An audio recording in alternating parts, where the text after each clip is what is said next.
प्रेम सिंदूर अर्धांगिनी वैष्णवी वैष्णवी कार्तिक ठाकुर वैष्णवी कार्तिक ठाकुर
કેમ હેરાન કરી રહ્યો છે અમારી વહુને?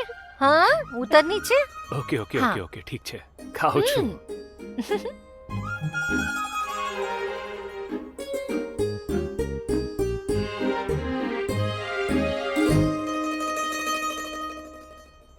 હકીકત અને સપનામાં બહુ મોટો ફરક હોય છે દીકરા.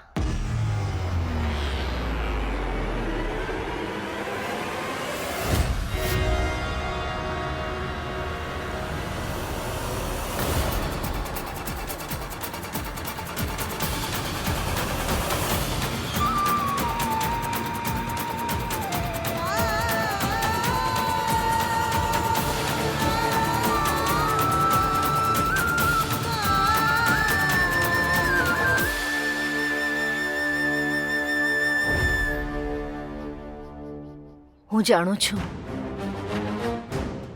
કે તું કાર્તિક બાબુ સાથે જીવવાના સપના જોઈ રહી છે, પણ મને એક વાત કે, શું તારા એ સપનામાં એના પરિવારવાળા આ સંબંધથી ખુશ દેખાઈ રહ્યા છે? પણ માસી, મોટા માલકીન બોલ્યા હતા ને કે હા, મોટી માલકીન ખુશ છે આ સંબંધથી, પણ બાકી હવેલી વાળાઓની નિયત તમને ઠીક નથી લાગી રહી દીકરી. માન્યું કે મોટી માલકીનું માન રાખવા માટે એ લોકો રાજી પણ થઈ જાય, પણ તારા સાસરે ગયા પછી જો એ લોકોએ તને હેરાન કરી તો હું શું કરીશ? બદતમીઝ! તારી આટલી હિંમત! તું ઠાકુર ખાનદાનના રિશ્તાને ના પાડે છે?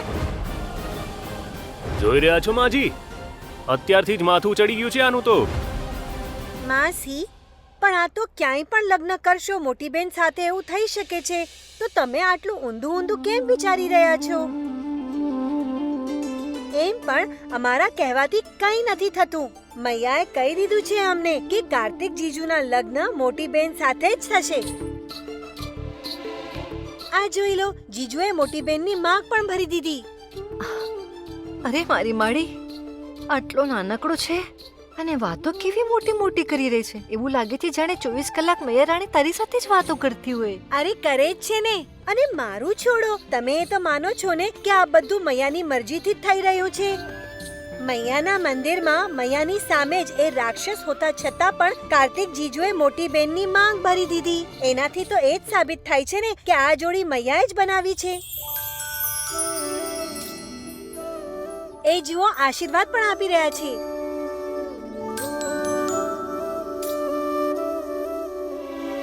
નાનો સો ચીકલું છે પણ વાતો તો જો સંત સાધુ જેવી કરે છે. મારું ક્યુટી પાય.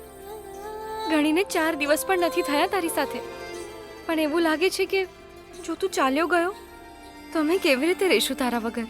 રેવું જ કેમ છે મારા વગર? નાનકડું ચીકલું જ તો છું. પોતાના સામાનમાં બાંધીને લઈ જાજે પોતાના સાસરે.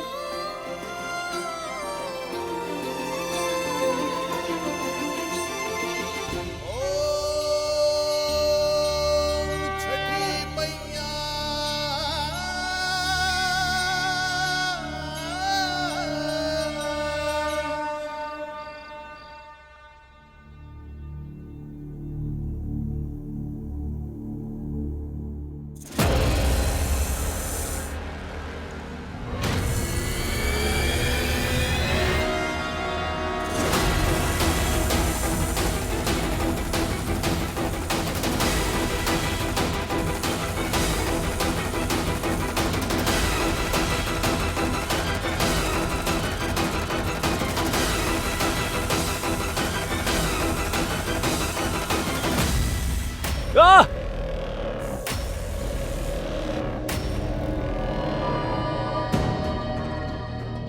અત્યંત ક્રોધિત લાગી રહ્યા છો. શું થયું ષષ્ઠી? તમે જે પણ કર્યું એ ઉચિત નથી કર્યું માતા. તમારે આવું નહોતું કરવું જોઈતું. ઉચિત અને અનુચિત બધું દૃષ્ટિની રમત છે ષષ્ઠી. હવે તમારા માટે જે ઉચિત છે એ અમારા માટે અનુચિત છે, અને જે અમારા માટે ઉચિત છે એ તમારા માટે અનુચિત. હવે જોવાનું એ છે કે ઘરમાં બધા લગ્નનો ઉત્સવ મનાવવા માંગે છે, અને આવા સમયે એમને દુઃખના સાગરમાં ડૂબાડી દેવામાં આવે તો?